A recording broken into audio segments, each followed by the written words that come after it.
Hello everyone. स्वागत है आप सबका आपके अपने यूट्यूब चैनल आर्किमुनियम केमिस्ट्री क्लासेस पर। देखिए, सरफेस केमिस्ट्री की कुछ प्रॉब्लम हमने सॉल्व की थी। उसके अलावा जो डिफरेंट कंसेप्ट में क्वेश्चन आ रखे हैं, तो जो डिफरेंट वैरायटी के क्वेश्चंस हैं वो हम आज डिस्कस करेंगे, ताकि हर कंसेप्ट पे क्वेश्चन हमारे कवर हो जाए। तो चलिए शुरू करते हैं। पहले क्वेश्चन की अगर हम बात करें, what is the main result of adding surfactants into a liquid composed of two immiscible phase such as oil and water. अब देखिए, ये कह रहा है कि भाई ऑयल और वाटर है, दो आपके फेज है, ऑयल और वाटर।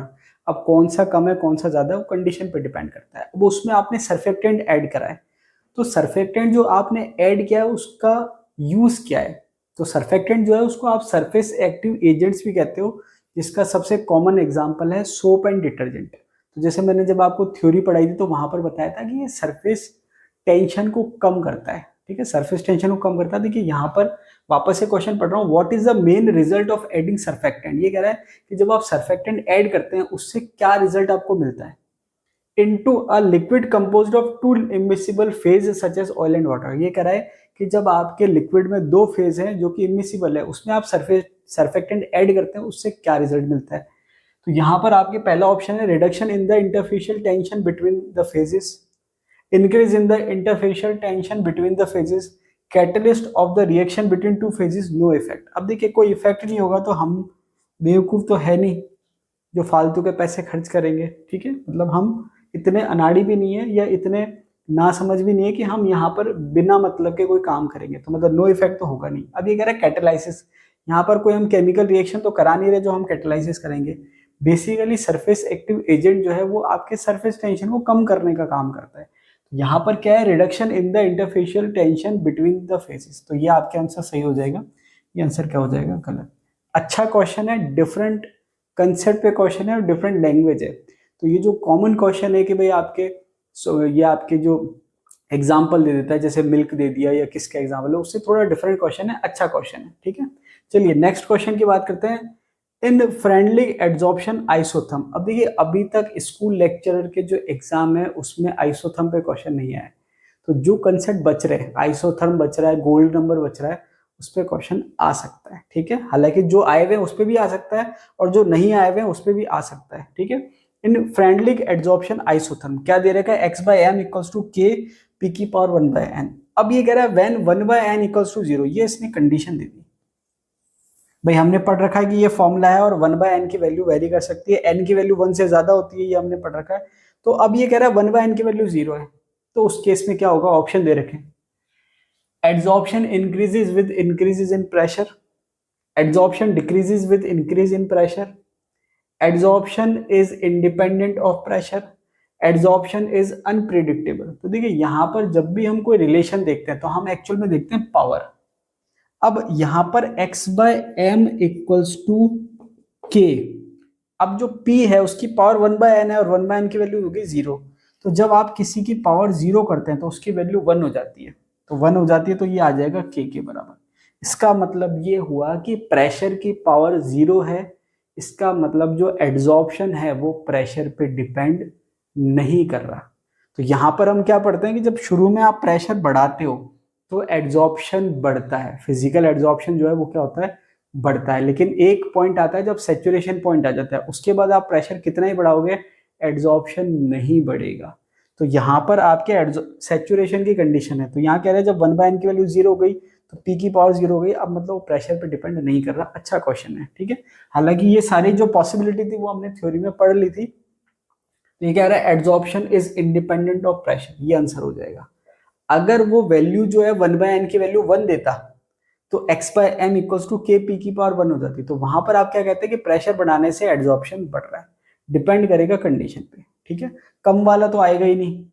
ये जो है ना, adsorption decreases with increase in pressure, कम वाला इसलिए नहीं आएगा कि कम तब आएगा जब पावर माइनस में हो, तो पावर माइनस में नहीं हो सकती इस केस में। नेक्स्ट क्वेश्चन दे रखा है, विच of the following electrolyte will have lowest flocculation value for coagulating arsenic sulphide salt. ये कह रहा है कि आर्सेनिक सल्फाइड सॉल्ट है, उसके लिए फ्लॉकुलेशन वैल्यू सबसे कम किसकी होगी।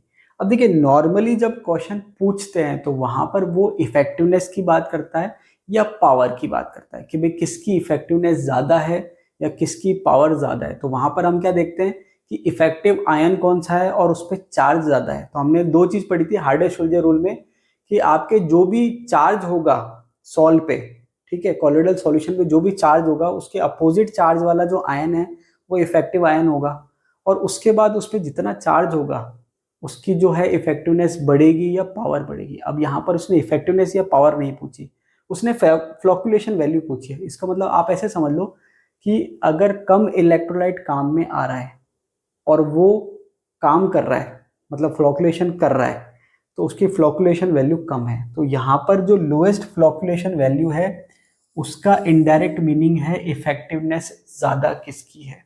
ठीक है, ये थोड़ा सा लैंग्वेज समझने में हो सकता है आपको कंफ्यूजन हो जाए, वापस मैं क्लियर कर देता हूँ कि अगर वो ऐसे पूछता है कि भाई किसकी इफेक्टिवनेस ज़्यादा है या किसकी फ्लॉक्यूलेशन पावर ज़्यादा है, तो उसका मीनिंग और लोएस्ट फ्लॉक्यूलेशन वैल्यू उसका मीनिंग एक ही है। और वापस से क्वेश्चन पढ़ते हैं, which of the following electrolyte will have lowest flocculation value, मतलब किसकी फ्लॉक्यूलेशन वैल्यू कम है या इफेक्टिवनेस ज्यादा है या फ्लॉक्यूलेशन पावर ज्यादा है, या इसको कोगुलेशन पावर भी कह सकते हैं। फॉर कोगुलेटिंग आर्सेनिक सल्फाइड, अब इसमें जो सबसे मेन चीज है वो ये है कि इसने जो सॉल्व दिया है उसका नाम दे दिया आर्सेनिक सल्फाइड, और फिर पूछा फ्लॉक्यूलेशन वैल्यू किसकी कम होगी या फ्लॉक्यूलेशन पावर किसकी ज्यादा होगी। अब आर्सेनिक सल्फाइड की सबसे पहले आपको नेचर पता होनी चाहिए कि ये पॉजिटिव है या नेगेटिव, तब तो आप कर पाओगे। अब जैसे मान लीजिए कि मैं होता आपकी जगह, तो मैं तो क्या है कि मेरी मेमोरी इतनी शार्प नहीं है, मैं भूल जाता हूँ, और खास करके जो रटने वाली चीज़ है वो तो बिल्कुल ही भूल जाता हूँ, कंसेप्चुअल चीज़ तो फिर भी याद रहती है। अब जैसे मान लीजिए मैं भूल गया आर्सेनिक सल्फाइड की चार्ज क्या है, तो फिर या तो मुझे क्वेश्चन छोड़ना पड़ेगा। लेकिन मैं कभी भी क्या करता हूँ कि कोई क्वेश्चन मान लो नहीं भी आ रहा तो मैं क्वेश्चन पढ़ता हूँ और ऑप्शन पढ़ता हूँ। अब देखिए मैं आपको चीज़ समझाता हूँ, क्या समझा रहा हूँ कि मान लो एक बार को कि इस पे चार्ज है पॉजिटिव, मान लेते हैं कि इस पे चार्ज क्या है पॉजिटिव, तो इसके लिए जो इफेक्टिव आयन है वो नेगेटिव होगा।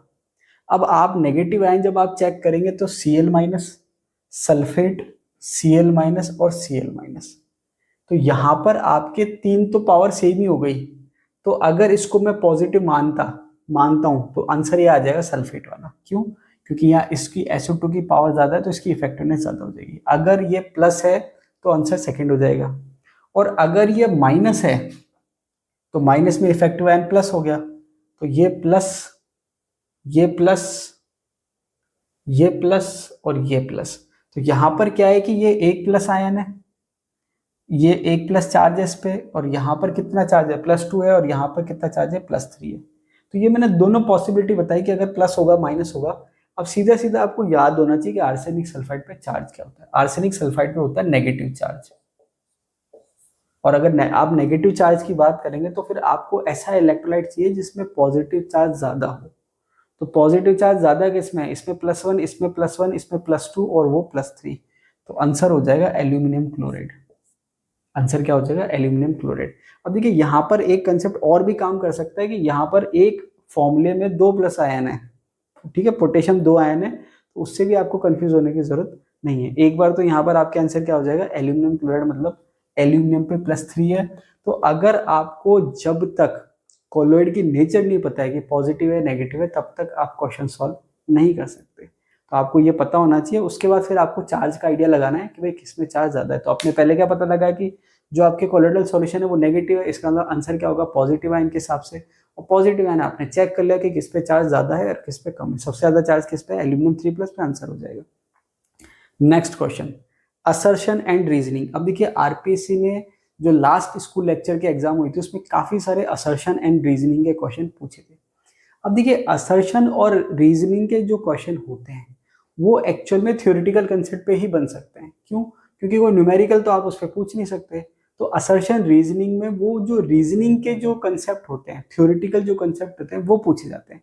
तो कोई बहुत ज्यादा टिपिकल आपके लिए नहीं पड़ेगा अगर आपके कंसेप्ट क्लियर हैं तो।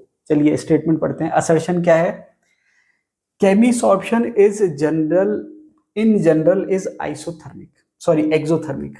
ये कह रहा है कि आपके केमिसॉर्प्शन जो है वो एक्सोथर्मिक है। ठीक है, जहां तक मुझे ध्यान है इसको हिंदी में ऊष्माक्षेपी कहते हैं। एंडोथर्मिक को ऊष्माशोषी कहते हैं, एक्सोथर्मिक को ऊष्माक्षेपी कहते हैं, मतलब हीट निकल रही है। एक्सोथर्मिक का मैं इसमें और लिख देता हूँ कि डेल एच की वैल्यू क्या होती है, नेगेटिव, मतलब हीट बाहर निकल रही है सिस्टम से।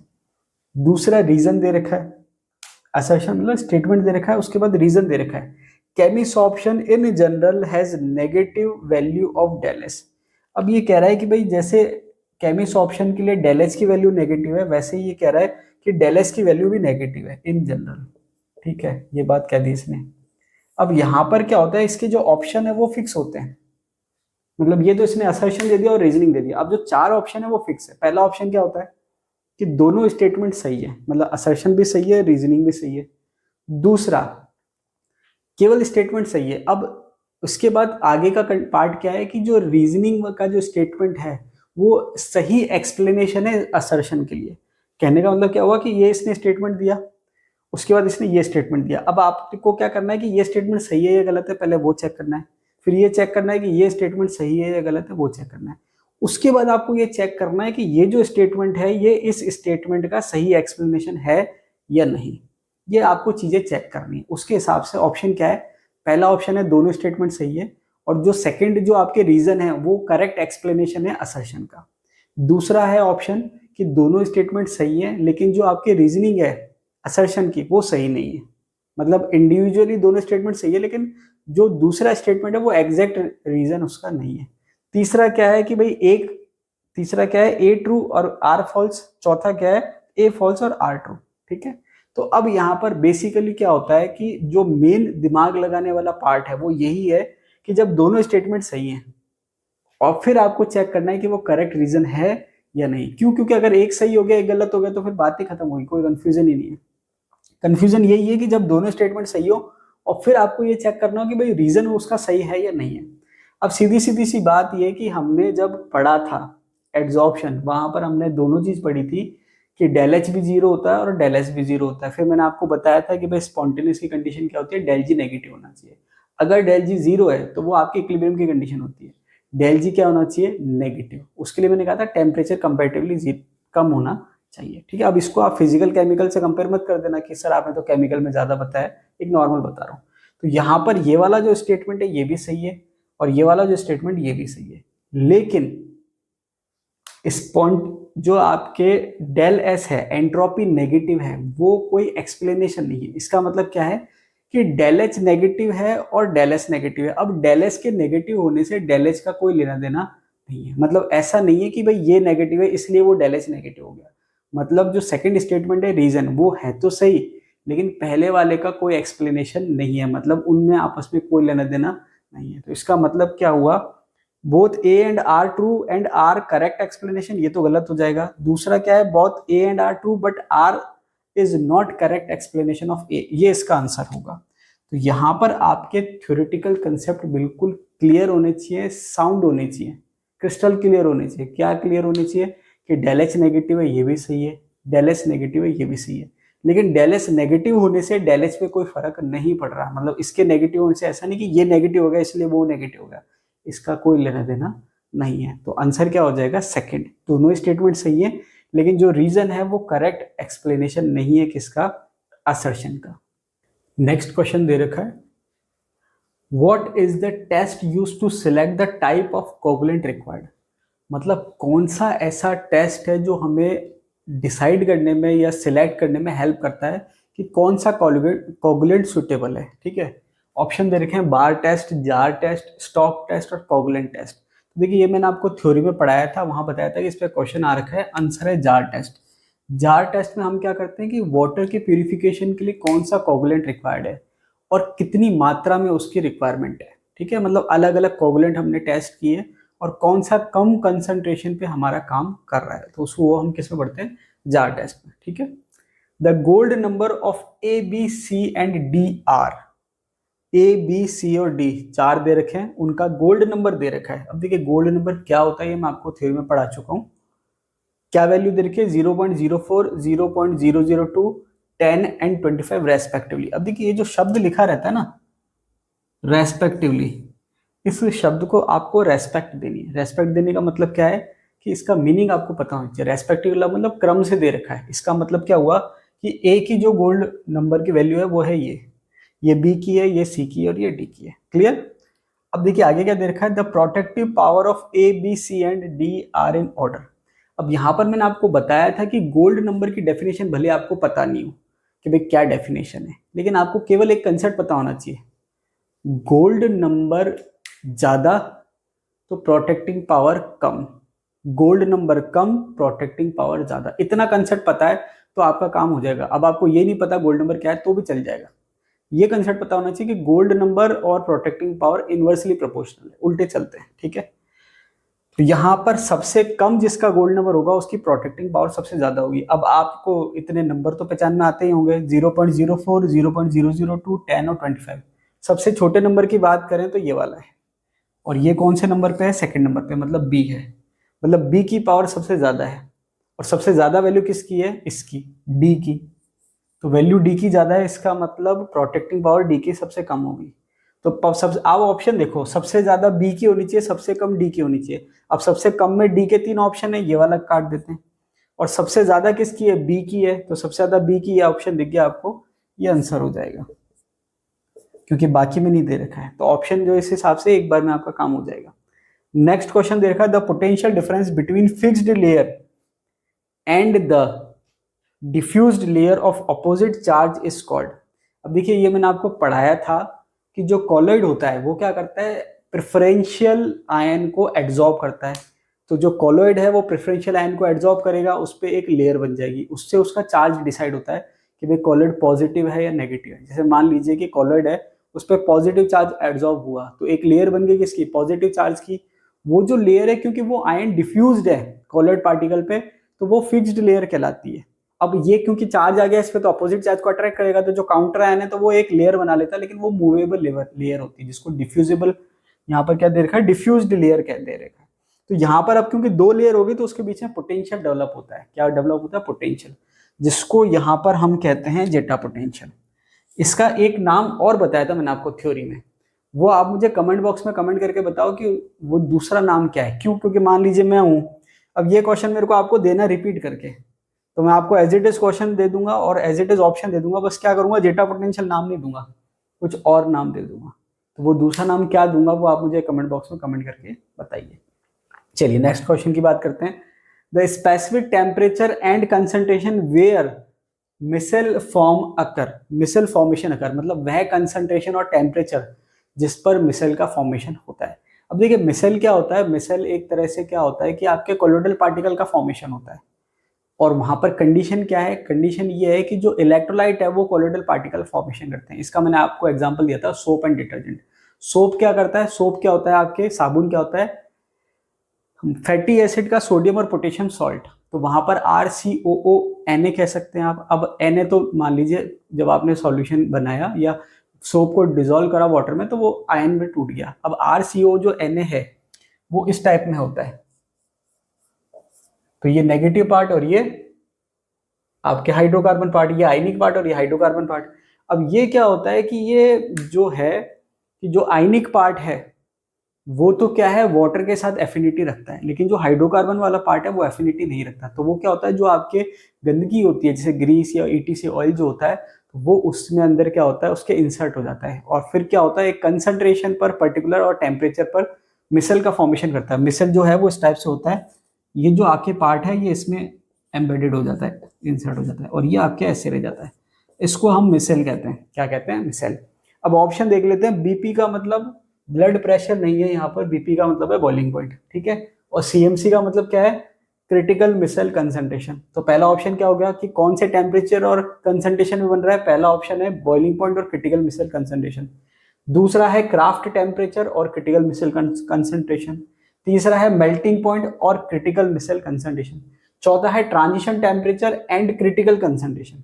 अब ये 4 ऑप्शन दे रखे हैं, तो ऐसा कौन सा टेम्परेचर है जिस पर वो मिसल फॉर्म होते हैं, और ऐसी कौन सी कंसंट्रेशन है जिस पर मिसल फॉर्म होते हैं।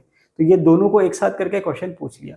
अब ये बहुत सिंपल है, मैंने आपको थ्योरी में पढ़ा रखा है, तो कमेंट बॉक्स में कमेंट करिए कि इसका आंसर क्या होगा, ठीक है, क्योंकि थ्योरी अगर आपने देखी है तो आपको 1 सेकंड भी नहीं लगेगा इसको सॉल्व करने में। तो अगर आपने थ्योरी वीडियो देख रखे हैं तो आप कमेंट करिए, और अगर आपने थ्योरी वीडियो नहीं देखे हैं तो सबसे पहले जाइए थ्योरी वीडियो देखिए, उसके बाद ये वीडियो देख के इस क्वेश्चन का आंसर मुझे कमेंट बॉक्स में कमेंट करिए। चलिए नेक्स्ट क्वेश्चन है, विच of the following is not an emulsion. निम्न में से कौन सा इमल्शन नहीं है। अब मैं आपको हमेशा एक बात बोलता हूँ कि जब तक चारों ऑप्शन ना पढ़ें तब तक आंसर को टिक नहीं करना है। ये मैं आपको खास करके आरपीएससी के लिए कहता हूँ, वैसे तो सब एग्जाम पे लागू होता है। अब चलते हैं वापस से क्वेश्चन की तरफ। विच of the following is not an emulsion, निम्न में से कौन सा इमल्शन नहीं है। अब हम ऑप्शन पढ़ते हैं। पहला मिल्क, ये तो हमने अच्छे से याद कर रखा है कि सबसे पहला एग्जाम्पल अगर इमल्शन का याद करना है तो वह है मिल्क। दूसरा है हेयर क्रीम, अगर थोड़ा आपने और एग्जाम्पल पढ़े होंगे तो हेयर क्रीम भी उसमें होगा, ये भी है इमल्शन। तीसरा है पेंट, ये मुझे थोड़ा डाउट लग रहा है। चौथा है बटर, इसमें भी डाउट लग रहा है। अब यहां पर क्या है कि पेंट जो है अगर आपका पढ़ा हुआ होगा तो ये सॉल में आता है। किस में आता है? सॉल में। सॉल का मतलब है सॉलिड डिस्पर्स्ड फेस है और लिक्विड डिस्पर्जन मीडियम है, तो ये तो नहीं होगा। अब बटर की समस्या क्या है कि मैक्सिमम जो बटर पे क्वेश्चन आए हैं वो है लिक्विड इन सॉलिड। किसमें है? लिक्विड इन सॉलिड, जो कि जेली के केस में आता है। लेकिन बटर का एग्जांपल जब मैंने आपको दो तरह के इमल्शन पढ़ाए थे, oil in water, water in oil, तो वहां पर भी आता है। तो मैंने आपसे कहा था कि भाई बटर से सावधान रहना अकॉर्डिंग टू क्वेश्चन। तो मैक्सिमम केस में तो लिक्विड एंड सॉलिड माना जाता है, लेकिन अब इस केस में क्या करें? तो यहाँ पर आपको चार ऑप्शन के अकॉर्डिंग चलना है। अब चार ऑप्शन के अकॉर्डिंग का मतलब क्या है? ये तो कंफर्म इमल्शन है, ये कंफर्म इमल्शन है, ये कंफर्म इमल्शन नहीं है, और ये क्या है? ये खाओ ब्रिटेन, ये क्रैकजेक आता है ना 50-50, ये उस केस में चले गया। तो अब क्योंकि हमें बताना है कौन सा इमल्शन नहीं है, तो जब इन दोनों में से चूज करना है मुझे, पेंट और बटर में से, तो मैं किसको चूज करूंगा? पेंट को। तो एक बार को मैंने इसको इमल्शन क्या कर लिया, यहाँ पर मान लिया। तो अकॉर्डिंग टू ऑप्शन आपको चलना है कि एग्जाम में क्या पूछा है उसके अकॉर्डिंग, ठीक है। तो ये आपके पेंट आंसर हो जाएगा। तो इसके लिए आपको सारे याद होने चाहिए। अब जैसे मान लीजिए अगर आपको पेंट याद नहीं होता तो आप बटर को टिक कर देते, ठीक है। नेक्स्ट क्वेश्चन दे रखा है विच ऑफ द फॉलोइंग मैच। अब ये मैंने आपको बता दिया कि इस टाइप से क्वेश्चन आ सकता है, तो बटर से सावधान रहना, ठीक है। खाने के लिए नहीं मना कर रहा मैं आपको। विच of the following match is incorrect, निम्न में से कौन सा जो मैच है वो गलत है। अब देखिए ये बहुत अच्छा क्वेश्चन मैं इसलिए मानता हूं, इसमें इसने सारे कंसेप्ट मिक्स कर दिए। मिक्स का मतलब क्या हुआ कि कह रहा है कौन सा मिसमैच है। अब चार दे रखे हैं और चारों अलग अलग कंसेप्ट है, तो आपको चारों पता होने चाहिए। पहला दे रखा है मिल्क, मिल्क में क्या दे रखा है? Oil in water emulsion. अब देखिए चार बिल्कुल अलग अलग हैं, तो यहाँ पर बहुत अच्छा क्वेश्चन है, मतलब आपके पूरे कंसेप्ट चेक कर लिए एक ही क्वेश्चन है। मिल्क जो है ऑयल इन वाटर इमल्शन है क्या? अब देखो कई बार क्या है, मैंने आपसे कहा था कि आपने मिल्क याद कर लिया इमल्शन है, लेकिन फिर वो ऑयल इन वाटर और वाटर इन ऑयल पे भी जाएगा, तो वहां पर फिर आप कंफ्यूज जाएंगे अगर आपने ढंग से नहीं पढ़ रखा था। तो ऑयल इन वाटर इमल्शन होता ही है, क्यों? क्योंकि जो सॉल्युबल फैट है वो वाटर में डिसॉल्व होते हैं। तो ऑयल इन वाटर इमल्शन का एग्जांपल है, सही है ये। दूसरा है आर्सेनिक सल्फाइड लायोफोबिक सॉल्व, बिल्कुल सही है। जो लायोफिलिक है, जैसे मैंने आपको बताया था, स्टार्च हो गया और एल्ब्यूमिन हो गया, जिलेटिन हो गया, वो आपके क्या होता है, इजीली आप वाटर में उसको सॉल्युबल करके लायोफिलिक सॉल्व बना सकते हैं। लेकिन ये जो इस टाइप के जो केमिकली अगर आप फॉर्मूला देखेंगे वो सारे लायोफोबिक में आ रहे हैं। आर्सेनिक सल्फाइड लायोफोबिक सॉल्व, बिल्कुल सही है। सोप इमल्सिफायर, बिल्कुल सही है। सोप और डिटर्जेंट जो हैं वो आपके सरफेस एक्टिव एजेंट होते हैं और इमल्सिफायर होते हैं। अब देखिए इमल्सिफायर होता क्या है? इमल्सिफायर का मतलब ये नहीं है कि वो इमल्शन बनाने के लिए काम में आ रहा है। इमल्शन बनाने के लिए इमल्सिफायर की जरूरत नहीं है, इमल्शन को स्टेबल करने के लिए इमल्सिफायर की जरूरत है। ये भी क्वेश्चन एग्जाम में पूछ रखा है कि इमल्सिफायर होता क्या है, तो वहां पर एक ऑप्शन है इमल्शन बनाने में काम आता है, गलत हो जाएगा। इमल्शन बनाने में नहीं, इमल्शन को स्टेबल करने में काम आ रहा है। नेक्स्ट देखा गोल्ड सॉल्ट प्रोटेक्टिव कोलेट, ये तो उल्टी बात हो गई। गोल्ड सॉल्ट जो है वो प्रोटेक्टिव कोलेट तो है नहीं, इसको प्रोटेक्ट करने की जरूरत है, ये प्रोटेक्टिव कोलेट नहीं है। मतलब ये हो गया आपके आंसर फोर्थ। तो इस टाइप के जो क्वेश्चन होते हैं वो बहुत ज्यादा अच्छे मैं मानता हूँ, क्यों? क्योंकि अब आप देखो इसने यहाँ पर इमल्शन के अंदर भी ऑयल इन वाटर ले लिया, उसके बाद लायोफोबिक पे आ गया, फिर वापस इमल्सिफायर पे आ गया, मतलब वैरायटी ऑफ कंसेप्ट यहाँ पर इसने काम में ले लिए। तो ये अच्छा क्वेश्चन है, ठीक है। सेट 2012 में पूछ रखा है, और ये लेक्चर 2000 ये LT लेक्चरर टेक्निकल एजुकेशन 20 में पूछ रखे हैं बाकी सारे सवाल। तो देखिए होता क्या है कि जैसे लेक्चरर टेक्निकल एजुकेशन का एग्जाम हो गया या असिस्टेंट प्रोफेसर का एग्जाम हो गया, तो यहाँ पर आपके जो है असिस्टेंट प्रोफेसर है वहां पर दो पेपर आ रहे हैं आपके, ठीक है। तो दो पेपर आ रहे हैं, और फिर LT जो बाद में हुआ था उसने भी बिल्कुल असिस्टेंट प्रोफेसर को फॉलो करा था। तो दो क्वेश्चन पेपर आते हैं 150 क्वेश्चन के। अब 150 क्वेश्चन का मतलब हो गया 300 क्वेश्चन। अब 300 क्वेश्चन अगर आपके पूछ रखें तो नो डाउट एक टॉपिक में से काफी सारे क्वेश्चन आएंगे, तो ये एक टॉपिक में आपको काफी सारे क्वेश्चन मिल जाते हैं। लेकिन स्कूल लेक्चर एग्जाम की बात करें तो वहां पर आपको 120 क्वेश्चन है स्टैंडर्ड, लेकिन इस बार थोड़ा सा रेंज उन्होंने क्रॉस कर दी थी, तो 120 के 130 के आसपास पूछ लिए थे। तो वहां पर क्या है कि एक लिमिट है कि भाई हर टॉपिक से कितने आएंगे, तो वो जब आप प्रीवियस ईयर के क्वेश्चन देखेंगे तो आपको एक आइडिया हो जाता है कि भाई इसमें इतने, जैसे पिछले 5 साल में इतने क्वेश्चन आ गए, मान लो 15 आ गए, तो 5 या 15 मतलब एवरेज कितने हो गए, 3 क्वेश्चन हो गए। तो ऐसी सरफेस केमिस्ट्री जो है इसमें एवरेज 2 से 3 क्वेश्चन आते हैं स्कूल लेक्चरर के एग्जाम में। नेक्स्ट क्वेश्चन दे रखा है, the flocculating power of which ion is highest for FeOH whole thrice dot X solve.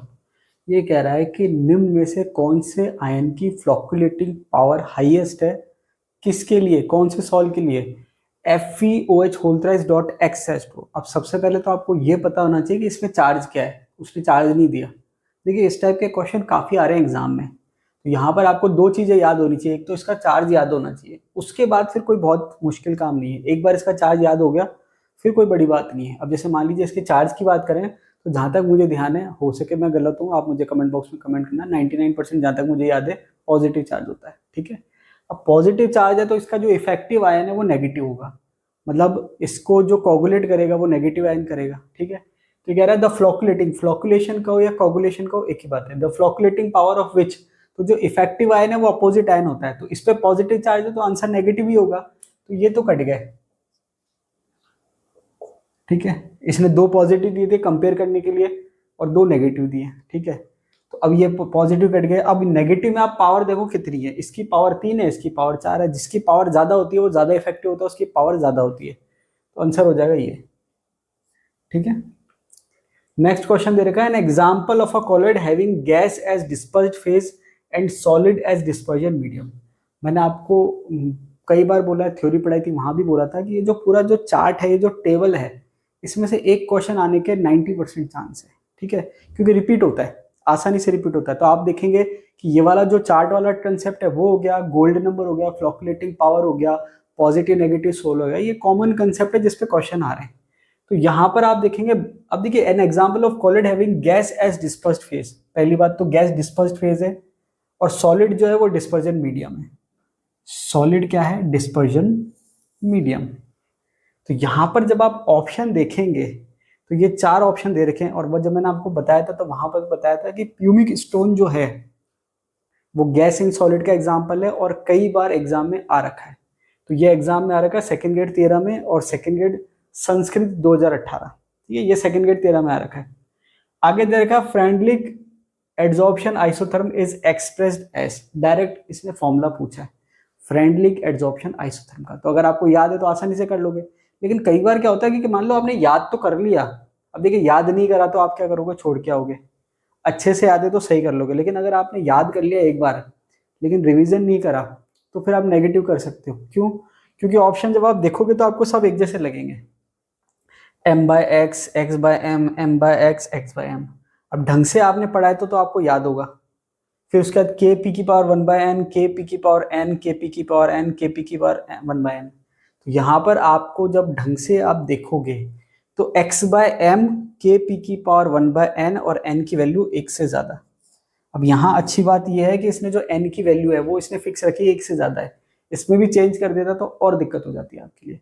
तो कहने का मतलब है अगर आपको याद है तो आप आसानी से कर सकते हो, लेकिन वो डिपेंड करता है कि वो कितने पास ऑप्शन देता है।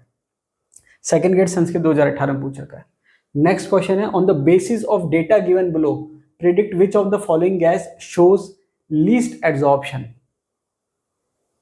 On a definite amount of charcoal. तो देखिए एक क्वेश्चन मैंने आपको ये पहले करवाया था जिसमें गैस के एड्जॉर्प्शन की बात थी कि कौन सी गैस सबसे ज्यादा एड्जॉर्ब होगी, वहां पर उसने कुछ डेटा नहीं दिया था, तो वहां पर मैंने आपको कहा था ये केवल आपको याद करना है, मैंने आपको थ्योरी में बताया, वहां पर मैंने आपको एक ऑर्डर लिखवा रखा है कि एड्जॉर्प्शन का ऑर्डर क्या होगा, तो वो तो मैंने ऑर्डर लिखवा दिया। अब मान लीजिए आपको याद नहीं हो लेकिन साथ में कंसेप्ट भी लिखवाया था कि अगर क्रिटिकल टेम्परेचर ज्यादा है मतलब वो गैस ज्यादा टेम्परेचर पे लिक्विफाई हो जाएगी, इसका मतलब ये हुआ आसानी से लिक्विफाई हो जाएगी, तो उसका जो एड्जॉर्प्शन है वो आसानी से होगा। इसका मतलब ये हुआ कि क्रिटिकल टेम्परेचर ज्यादा तो एड्जॉर्प्शन ज्यादा, क्रिटिकल टेम्परेचर कम तो एड्जॉर्प्शन कम। अब इसने पूछा क्या है, लीस्ट एड्जॉर्प्शन पूछा है, इसका मतलब सबसे कम क्रिटिकल टेम्परेचर वाली गैस होगी। अब सबसे कम क्रिटिकल टेम्परेचर किसका दे रखा है, इसका दे रखा है आंसर। तो कंसेप्चुअल आपको ध्यान रखना है, ये इस टाइप के क्वेश्चन ज्यादा अच्छे मानता हूं मैं डायरेक्ट ऑर्डर पूछने से बेटर, क्योंकि डायरेक्ट तो फिर आपका रटा हुआ हो गया, लेकिन ये वाला हो गया कंसेप्ट बेस पे। तो यहाँ पर जब आरपीएससी एग्जाम ले रही है तो वो ऐसे टीचर प्रेफर करे कि जिसके कंसेप्ट क्लियर हो और जिसको चीजों को एक्सप्लेन करना आता हो। केवल रटना जो है वो अच्छे टीचर की पहचान नहीं कि भाई मैंने रट तो खूब लिया। आजकल रटने के लिए आपको कोई डेटा चाहिए तो बुक है, लेकिन कोई चीज समझनी है उसके लिए आपको टीचर चाहिए होता है। तो जो जब समझने वाले क्वेश्चन ज्यादा होते हैं या कंसेप्चुअल ज्यादा होते हैं, तो वो बेटर क्वेश्चन मैं उनको मानता हूँ। ठीक है, चलिए नेक्स्ट क्वेश्चन की बात करते हैं। समझने वाला क्वेश्चन है, अच्छा क्वेश्चन है, डायरेक्ट थ्योरी से आप नहीं कर सकते, मतलब थोड़ा सा आपको दिमाग लगाना पड़ेगा। A plot of log x by m versus log p for the adsorption of a gas on a solid gives a straight line with slope equal to। अब यहाँ पर आपको, इसके लिए मैंने कहा था एक तो आप रटते हो, एक सिंपल सी चीज है कि आपको अगर याद है इक्वेशन फ्रेंडली एडजॉर्प्शन आइसोथर्म, ये लिख देता हूँ यहाँ पर समझाने के लिए। x by m equals to k p की पावर 1/n। ठीक है, n की वैल्यू 1 से ज्यादा हो तो कोई दिक्कत नहीं है। अब इसके अगर मैं दोनों साइड लॉग ले लूंगा तो ये हो जाएगा log x by m equals to, अब देखिए मल्टीप्लाई में होता है तो लॉग में प्लस आ जाता है, तो ये हो जाएगा लॉग k प्लस पावर होती है तो वो आगे मल्टीप्लाई में आ जाती है तो वो हो जाएगी 1/n और हो जाएगा लॉग p। ठीक है, ये आ गया। अब यहां पर ये आपके आ गया log x by m equals to log k plus 1/n log p। अब यहां पर मैंने आपको बताया था कि स्ट्रेट लाइन की इक्वेशन होती है, क्या होती है स्ट्रेट लाइन की equation, y equals to mx plus c।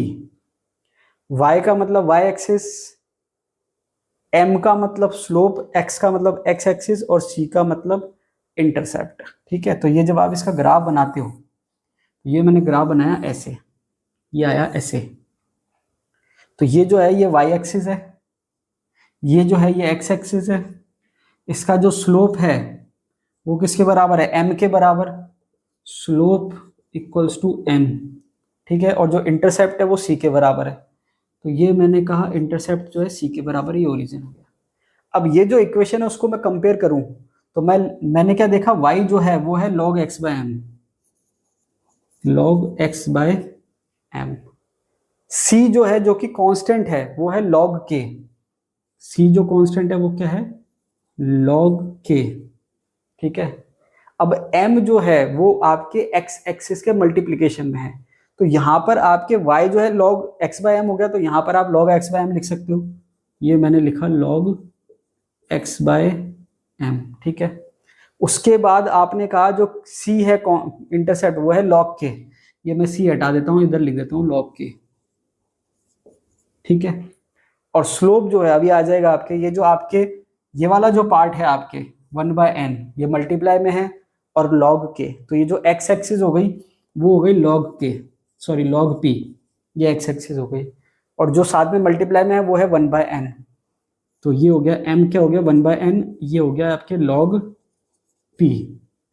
तो आपके जो स्लोप है वो आ गया 1/n।